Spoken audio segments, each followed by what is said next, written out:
చేశాడు. మరణం నిన్ను ఇంకా ఏమీ చెయ్యలేదు అని చెప్పడానికి మీ మధ్యలోనికి వచ్చాం. మరణం గజ గజ గజ గజలాడిస్తుంది, గడ గడ గడలాడిస్తుంది, గ్రామాలను కంపింపజేస్తుంది, మనుషులను బెదరేస్తుంది. అమ్ము నాయనో, పెట్టొస్తే పాడొస్తే మనోళ్ళు ఎదురే వెళ్ళరు, అమ్మో ఏమైపోతానని. సరే అది ఒక రకం అనుకో. పోనీళ్ళు పాతేసినాక తిరిగి వచ్చేటప్పుడు వాళ్ళకు కూడా ఎదురెళ్ళరు. ఎందుకని? ఎక్కడ మింగేస్తుందోనని. ఏంటది? కానీ యేసు ఒక్కడే మరణపు కోటలోనికి దుమికి, మరణపు కోటలో మరణమే సమస్యను, మరణమే సమస్యను. జయ హే జయ హే హల్లెలూయా హల్లెలూయా. ఈ పాట పాడతాం. ముసలమ్మ ఏం చేస్తుంది? అడుగుతున్నారేంటి? ఎగురుతుంది. మిగిలిన వాళ్ళు అనుకుంటున్నారు ఇదేంట ముసలిది ఎట్టి ఎగురుతుంది. ముసలిది ఊరికి నెగట్లా. నేను మరణాన్ని జయించాను, మరణించినా కానీ నేను తిరిగి లేస్తానన్న పరమ సత్యం ఆమెకు అర్థమైపోయింది. యేసు మృతి పొంది తిరిగి లేచనని మనము నమ్మిన ఎడల అదే ప్రకారం అసలు ఈ సత్యం నీకు అర్థమైతే నువ్వు కూడా ఎగురుతావు. స్తోత్రం. ఇది మామూలు సంగతా? ఇది మామూలు సంగతి కాదు, మరణాన్ని జయించిన సంగతి. ఏ మనుష్యుడు చెయ్యలేది సంగతి. మరణమా నీ ముల్లెక్కడా? ఓ మరణమా విజయం ఎక్కడని మరణపు ముళ్ళును విరిచట ఆయన సమాధిని గెలిచి బయటకు వచ్చాడు. దేవదూత అంటున్నాడు వచ్చి, రండి చదువురా. ఆయన ఇక్కడ లేడు, తాను చెప్పినట్లే ఆయన లేచి ఉన్నాడు. రండి. ఏం చెప్పాలి గారు? రండి అని చెప్పాలి గారు. కొంచెం వాళ్ళకి రుజువులు. ప్రభు ఈ కార్యం చేశాడమ్మా, ప్రభు ఈమెతో మాట్లాడాడమ్మా. అక్కడ అయ్యగారు చెప్పట్లా, మా అమ్మతో ప్రభు చెప్పాలి అయ్యగారు.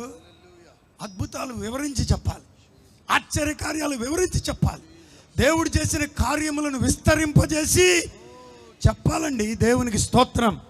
చూపించాలి. దేవదూత ఏమంటున్నాడు? రండి రండి, మీ ఇద్దరు రండి, మీ ఇద్దరు రండి. ప్రభు పండుకొని ఉన్న స్థలమును అదిగో చూడండి అని చెప్పేసి చూపిస్తున్నాడు. దేవునికి స్తోత్రం. అక్కడ ఉన్నాడా? నేను అనుకోవటం వీళ్ళు అనుకున్నారు అసలు సమాధి దగ్గరికి రానిస్తారా? అక్కడ బొట్లు ఉన్నారంట, బంట్లు ఉన్నారంట, సెక్యూరిటీ ఉన్నారంట. అమ్మ బాబోయ్, ముద్ర వేసారంట, చైన్లు వేసారంట, సీలు వేసారంట. మా వల్ల అవుద్దా అనుకున్నారేమో. వల్ల కావటం ఏంటి, అసలు లోపలికే తీసుకెళ్ళిపోయాడు. దేవునికి స్తోత్రం. సమాధి లోపలికి తీసుకెళ్ళి చూపిస్తున్నాడండి ప్రభు. మనకు చూపిస్తాడే గారు. నువ్వు బయలుదేరి గొప్ప గొప్ప కార్యాలు చూపిస్తాడు. సమాధి లోపలికి వెళ్ళిపోయి చూస్తుంటే ఈ అక్కోళ్ళిద్దరు ఆనందం ఇంత అంతా. యేసయ్య లేచాడంట. దేవునికి స్తోత్రం. హల్లెలూయా. వాడికి సోడా ఇవ్వద్దురా బాబా అని దండం పెట్టా. వాడెందుకంటాడు? అసలు నా మీద ప్రేమ ఉందా లేదా నీకు అంటున్నాడు. యేసు రక్తమే. మా సేటు గారు అయ్యారు. మళ్ళీ అదైన తర్వాత ఇంకొక కోటింగ్ ఇచ్చారు. యేసు రక్తం జై. కొంచెం కష్టం, రోజు వర్తమానం అందించాలిగా. చూసారు ఇటు అక్కడ లోపలికి తీసుకెళ్ళి చూశాడంట. మన దగ్గర కూడా రుజువులు 100 రుజువులు ఉండాలి. ఏదో ఒకటి చెప్పగలగాలి. మీరు ప్రభు గురించి చెప్పమంటే నేను చెప్తా, నేను చూసొచ్చా, నాతో మాట్లాడాడమ్మా. ఆది నుండి ఏది ఉండెనో, ఏది కన్నులారా మేము చూచితమో, ఏది అందులో ఆది జీవవాక్యమును గురించి ఆది నుండి ఏది ఉండెనో మేము విన్నాంరా బాబు, మేము విన్నాం. దేవునికి స్తోత్రం.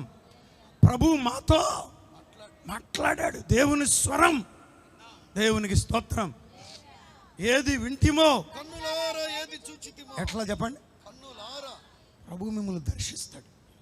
ఊరిని కనబడినట్టుగా వెళ్ళిపోడు. ప్రభు మీతో మాట్లాడతాడు. కనులారా చూచే కృప. దేవునికి స్తోత్రం. కనులారా చూచే కృప ప్రభు మీకు ఇస్తాడు. కనులారా దేనిని చూచామో, ఏది నిదానించి చెప్పండి అమ్మా. మా అమ్మాయి అంటావా? మా అమ్మాయినా, అమ్మ నువ్వేనేరా అన్నట్లుగా అనమాట. నిదానించి కనుగొన్నాము.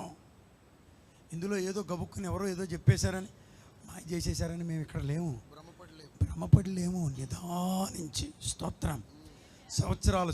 సంవత్సరాలుగా చూస్తున్నాం దేవుని కార్యాలను చూస్తున్నాం. స్తోత్రం. మా చేతులు తాకినాయి ఫిజికల్గా. We have a touch with God. ఆయన మేము తాకాం. ఆయన గాయాలలో ఉరేలు పెట్టి చూచామంటున్నారు. దేవునికి స్తోత్రం. మా చేతులు దేనిని తాకి చూచానో అది మీకు, ఆ అనుభవాలు మనకు ఉండాలి. స్తోత్రం. వీళ్ళిద్దరికి పండగ అయిపోయి ఉంటుంది నాకు తెలిసి. అయిందా అవ్వలేదా? అసలు ఎందుకు వచ్చారు? ఊరికి కాసేపు వచ్చి ప్రార్థన చేసుకుని లేకపోతే ఏడ్చుకుని వేసుకుని వెళ్ళిపోదాం అనుకుని ఉంటారు. ఇది ఆ సుగంధ ద్రవ్యాలు. కానీ ప్రభు అట్లా చేశాడా? దర్శించి పంపాడు, దీవించి పంపాడు, నింపి పంపాడు, కృపతో నింపి పంపాడు. ఈ రాత్రి ఊరకే వచ్చావేమో, నీవు ఊరకే పోనివాడు. దర్శించి పంపిస్తాడు, ధైర్యపరిచి పంపిస్తాడు, స్వస్థపరిచి పంపిస్తాడు, అభిషేకించి పంపిస్తాడు, ఆత్మతో నింపి పంపిస్తాడు, వాక్కుతో నింపి పంపిస్తాడు. హల్లెలూయా.